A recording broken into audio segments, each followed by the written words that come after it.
Hey everybody! In today's video, I am going to show you two different ways to use reactive inks with a gel press.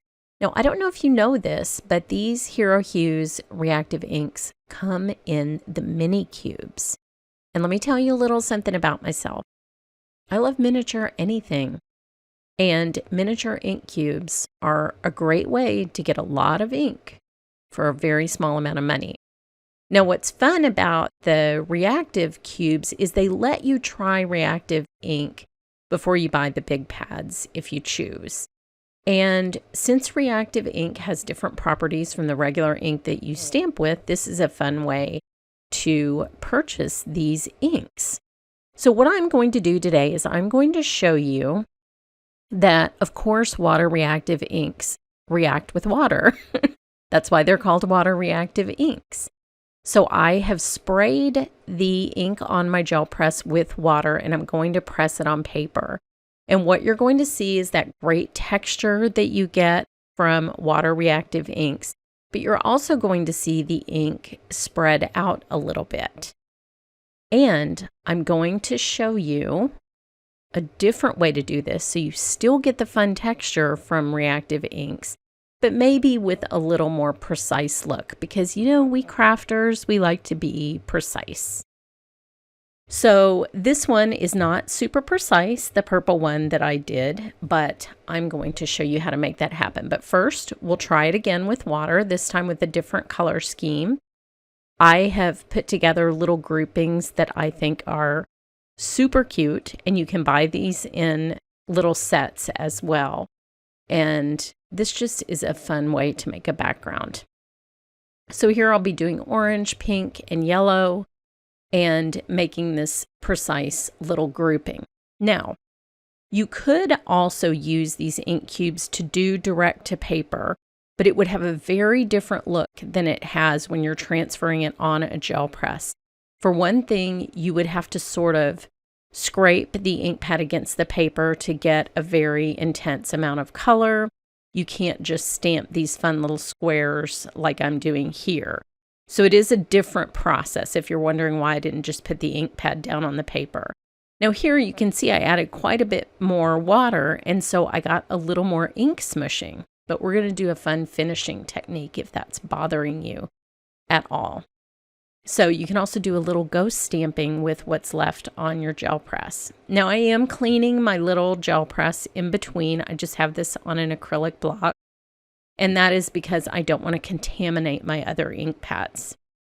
So here I have a grouping of greens and blues, and you can do this with any gel press. I chose the gel press Petite because it adheres so well to a stamp block, and it's the perfect size for making my little squares. So it's fun to make patterns with these little ink pads as well. So here I will make another. It's sort of like quilting with ink, honestly. This is like a little quilt. It's fun. So I'll put the fourth one down there. And this time I am going to spray these with rubbing alcohol instead of water, and we're just going to see what the difference is.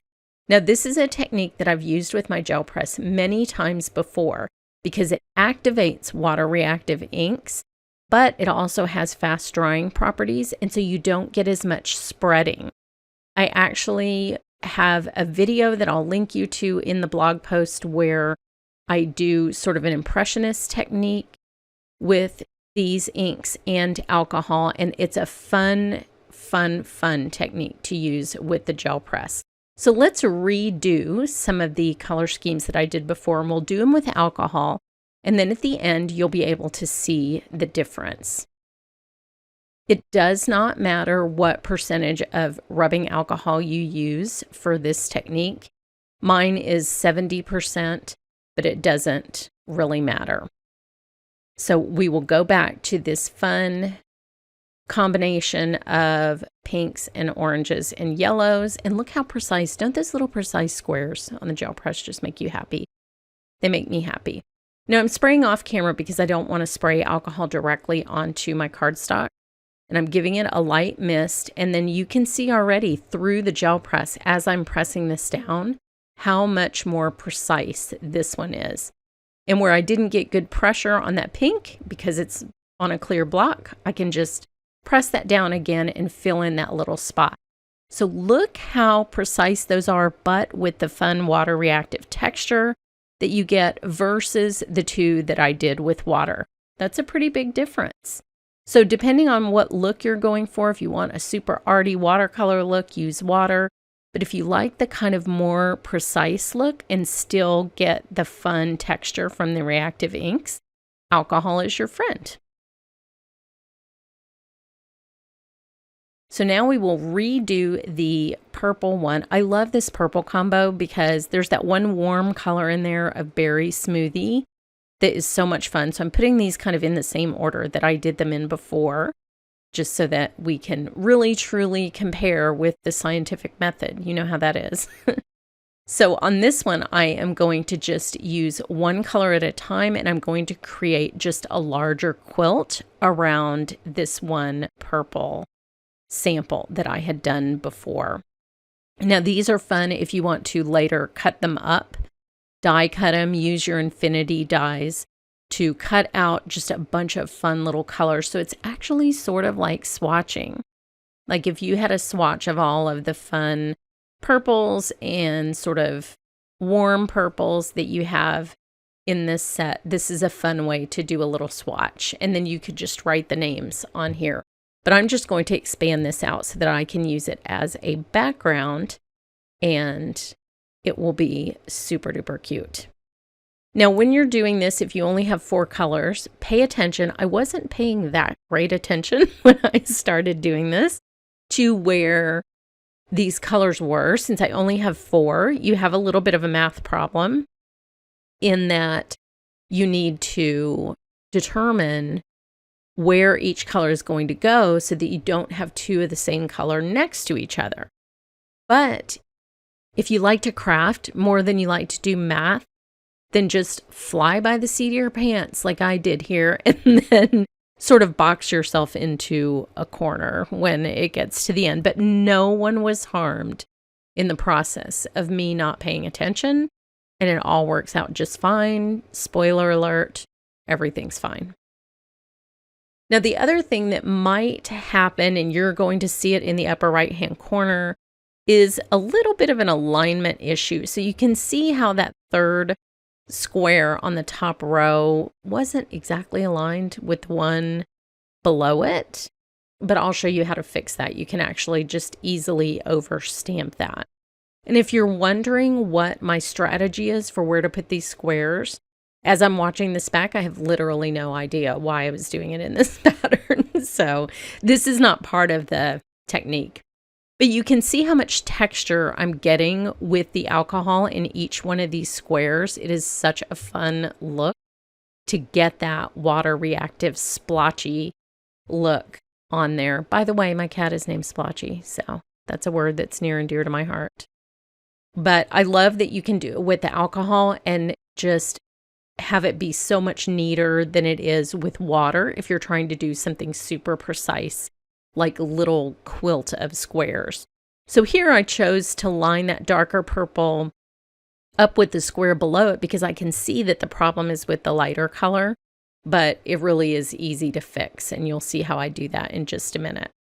So now here, if you want to just stick with the same color and sort of move around the map so that you can figure out where your next color needs to go, that's what I did here.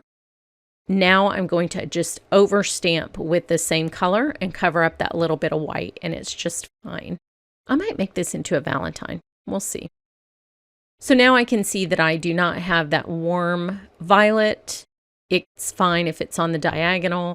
So that works great. So you can see how cute that's going to be when it's die cut, and I can just put a stamped image over to that one that bled just a little bit. But here again is the one with the water. One of the ways that you can sort of make this look like it was a deliberately arty technique, if you like that look, is just do some quick sketched lines all around this square. This is one of my favorite ways to sort of cover up uneven edges And on this one in particular, it's such a grouping of happy colors that I wanted to save it. So I'm just doing that with a fine point Sharpie, just going around the edge of it. And then it looks like I intended to do this all along. Easy, quick, takes no skill whatsoever, and it will be a super fun background. So there's one of the alcohol ones in the blue, also the purple. Here's a finished card or two with the results. So I hope you try the little mini ink cubes for reactive ink techniques. Head over to the Hero Arts blog for more information. And thanks so much for watching.